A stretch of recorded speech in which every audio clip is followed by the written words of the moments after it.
하나님의 말씀은 마태복음 9장 18절에서 26절의 말씀입니다. 예수께서 이 말씀을 하실 때에 한 관리가 와서 절하며 이르되 내 딸이 방금 죽었사오나 오셔서 그 몸에 손을 얹어 주소서.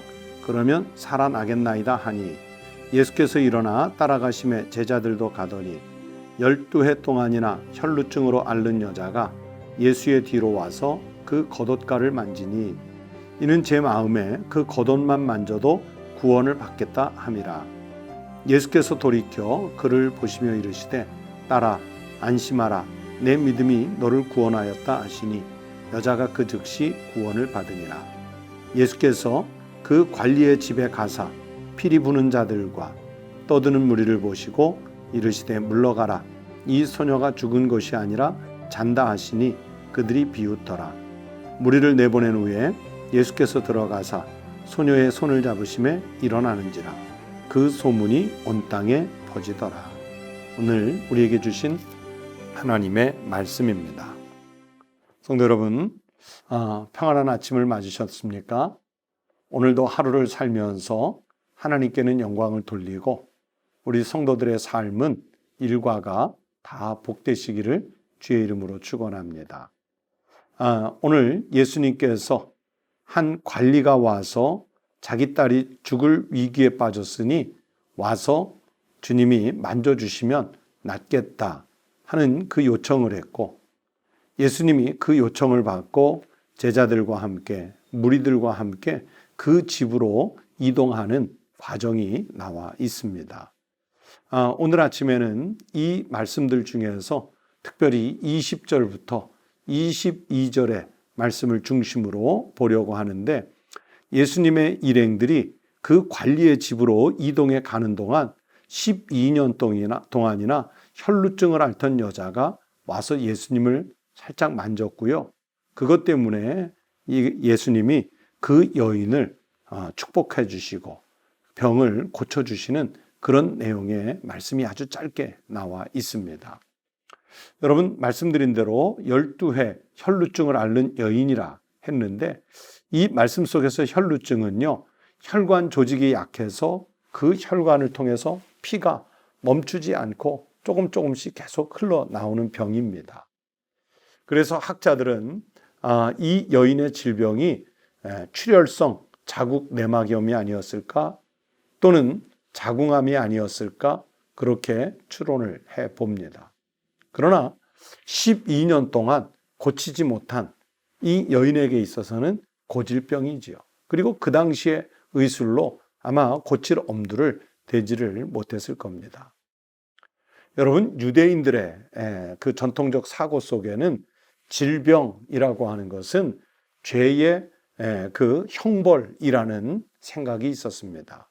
특별히 그 질병 중에서도 출혈이 있다든지 또는 불결한 분비물을 내보내는 그런 병은 아예 부정한 것으로 취급을 했어요. 심지어 작은 고름에서 고름이 나오는 것조차도 부정한 것으로 취급했습니다.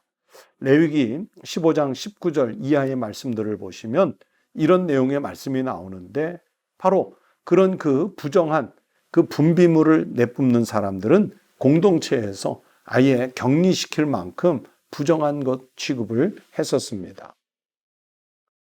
그런데 이 여인이 바로 그런 부정한 질병에 걸려서 12년 동안을 그렇게 사는 거예요. 마가복음 5장 26절, 누가복음 8장 43절, 이 여인과 관련된 공관복음의 다른 말씀들을 보면 여인은요, 의원들에게 속아서 가산마저도 다 탕진했습니다. 아마 보는 의사들마다 나한테 몇 년 약 먹으면, 나에게 몇 년 치료받으면 질병이 깨끗이 나을 거다. 아마 그러면서 여인이 갖고 있는 얼마 되지 않은 재산을 무슨 수를 써서라도 받아냈겠죠. 갈취해냈겠죠. 그렇게 고칠 수 없는 질병 때문에 고치고 싶은 마음이 있어서 의원들에게 속아서 가산을 다 탕진한 거예요. 그러니 얼마나 절망적이었겠습니까? 희망이 없는 인생을 살아가고 있는 거였어요. 그러던 중에 이 여인에게 예수님의 소문이 들려왔습니다. 여인은 예수님 소문을 듣고 직접 대면할 수 있는 용기까지 나지 않으니까, 또 자기가 지금 부정한 중에 있기 때문에 사람들에게 드러내놓고 예수님 앞에 나타낼 수가 없으니까 살짝 가서 아무도 모르게 그냥 옷자락만 만지고 싶었어요. 여러분, 이 말씀 속에 오늘 옷자락은요, 헬라어로 크라스페돈이라고 하는데 가장자리라는 뜻을 가지고 있습니다. 이 여인이 많은 무리들 중에 예수님께 와서 그 크라스페돈, 가장자리를 만질 때 과연 어떤 심정으로 만졌을까요? 21절에 보시면 이는 제 마음에 그 겉옷만 만져도 구원을 받겠다 함이라 했는데, 그 겉옷만은요, 옷 전체를 말하는 것이 아니라 정말 가장자리 살짝 조금 손대는 것을 말씀하는 거예요. 크라스페돈.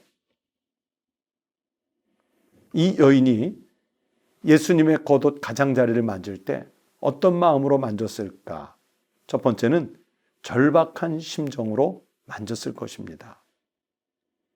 여러분, 사람이 그렇잖아요. 물에 빠졌을 때 지푸라기라도 잡고 싶은 심정 아닙니까?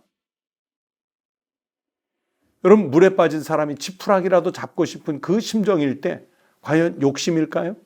아니지요. 본능입니다. 작은 희망 하나라도 붙잡고 싶은 것, 이게 이 절박한 상황에 빠져 있는 사람들에게는 마지막 기대이지 않습니까? 지금 예수님을 만나면 지금 자신의 저주를, 자신의 부정함을 풀 수 있는 어쩌면 생애의 마지막 기회일지도 모릅니다. 그 마음으로 예수님의 옷 가장자리를 살짝 손대는 거예요. 여러분, 우리는 주님 앞에 예배드리러 나올 때, 또는 기도하실 때, 말씀을 읽으실 때 어떤 마음으로 나오시는지요? 바로 여인의 이 마음, 절박한 심정으로 주님 앞에 나오시는 성도들이 되시기를 바랍니다.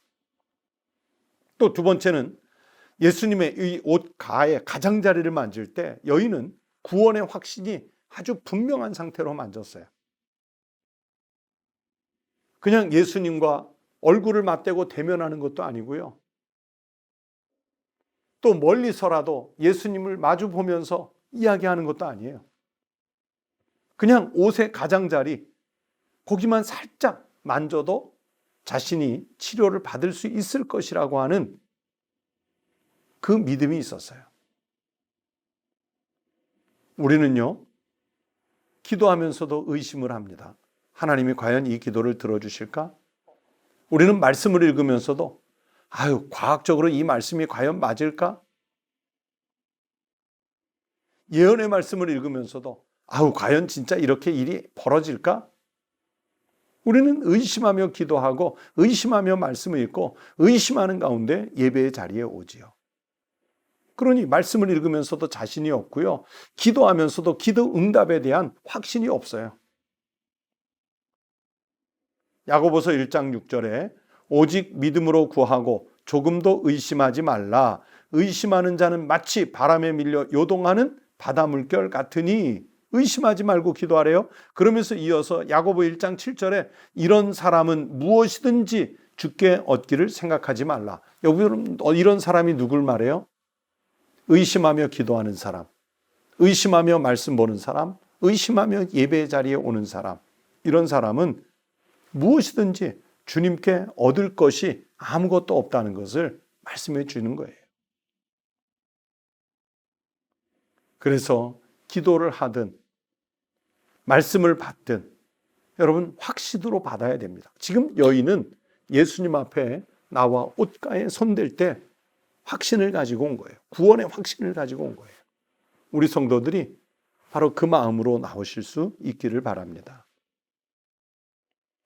또 세 번째, 이 여인은 예수님 앞에서 여러분 무리 속에 섞여서 나왔습니다. 그 얘기는 뭐냐면 부정하기 때문에 자신을 드러낼 수도 없는 형편이었겠지만, 다른 한편으로 다시 생각하면 자신이 등장함으로 인해서 다른 사람들을 번잡하게 하고 싶지 않았어요. 그냥 예수님이 어느 길을 잠깐 지나가는데 그냥 군중 속에 섞여서 잠시 그냥 예수님 지나가시는데 아무 방해되지 않고 주변 사람들 아무 방해되지 않고 잠시 그냥 밀린 척 손이라도 대보고 싶은 그 마음으로 나왔던 거예요. 여러분, 요란해야 응답하십니까? 목소리가 커야 응답하십니까? 예수님 앞에 무엇인가 큰 재물을 갖다 드려야 응답하십니까? 아니에요. 우리는 작은 자의 모습으로 잠시 주님 앞에 나왔을 뿐이지만 정말 강렬한 임팩트 있게 주님 앞에 나와 주님을 대면하면 주님은 그렇게 치유해 주시는 거예요. 회복시켜 주시는 거예요. 그래서 우리는 비록 군중 속에 섞여 있는 것 같은 이런 형국이지만 주님의 옷가에라도 손을 대려고 하는 그 심정, 주님을 1대1로 만나는 것과 같은 그 심정으로 주님 앞에 나오셔야 됩니다. 그러면 예수님이 여인을 향해서 딸아 안심하라 내 믿음이 너를 구원하였다 말씀하신 것처럼 오늘 우리에게 아들아 딸아 너의 믿음이 너를 구원했다. 그렇게 생명의 말씀, 축복의 말씀을 우리에게도 주실 거예요. 그런 축복을 누리는 우리 믿음의 성도들이 되시기를 바랍니다. 여러분, 오늘 예수님께서 입고 가시는 그 옷이 뭐 예수님이 입으셨으니까 특별한 능력이 있는 옷이었을까요? 특수장치가 담겨 있는 옷이었을까요? 아니지요. 여인이 갖고 있었던 그 믿음의 크기가 여인을 고치는 능력이 되었을 뿐입니다. 우리 사랑하는 성도들이 바로 여인과 같은 이런 믿음을 소유하시기 바랍니다. 그래서 우리의 질병이 있으면 치유받고 마음에 상처가 있으면 회복되고 훼손된 삶이 있으면 다시 복구되는 이런 은혜와 축복을 우리 주님으로부터 받아서 누리실 수 있는 믿음의 성도들이 되시기를 바랍니다. 오늘 하루도 이런 축복 가운데 살아가시는 우리 청북교회 그리고 이 방송을 시청하시는 우리 모든 그리스도인들 되시기를 주의 이름으로 축원합니다. 기도하겠습니다. 하나님 아버지, 우리가 살다 보면 전혀 예기치 못한 그러면서 내 스스로 극복해낼 수 없는 어려움을 환난을 만날 때가 있습니다. 주님을 우리가 그럴 때 주님 앞에 나와 주님 겉옷가에라도 손대기를 사모했던 이 여인처럼 우리도 주님의 말씀에 손대고 성령님이 우리에게 찾아와 안주하시는 그 심령에 손을 댈 수 있는 믿음을 갖게 하여 주시옵소서. 그랬을 때 하나님이 우리를 얼마나 크게 사랑하시는지 회복시켜 주시는지 내 믿음이 너를 구원하였으니 안심하라고 하시는 그 주님의 음성을 들을 수 있는 거룩한 성도의 삶이 되게 하여 주시옵소서. 하나님, 전염병이 만연한 이 시대에 우리 그리스도인들이 자신의 믿음을 지켜 삶으로 자신을 지키고 보호할 뿐만이 아니라 이 시대를 고치고 이 사회를 고치고 우리의 지역을 고치는 그런 역사가 일어나게 해 주시옵소서. 그렇게 우리 사랑하는 믿음의 사람들이 복의 통로, 치유의 통로, 생명의 통로로 쓰임받게 하여 주시옵소서. 하나님, 오늘 아침도 주님 앞에 기도하는 우리 성도들의 기도를 들어주시고 응답하여 주시옵소서. 안전하게, 건강하게, 평안하게 보호하여 주시옵소서. 예수님의 이름으로 기도드리옵나이다. 아멘.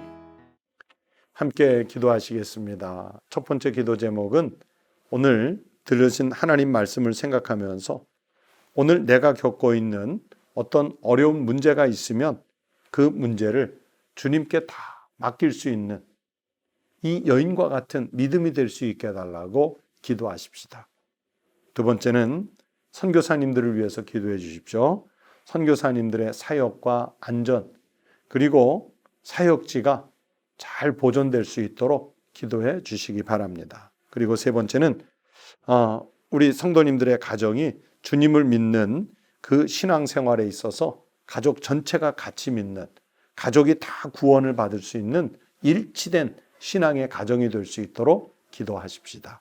이런 기도 제목으로 다 함께 기도하겠습니다.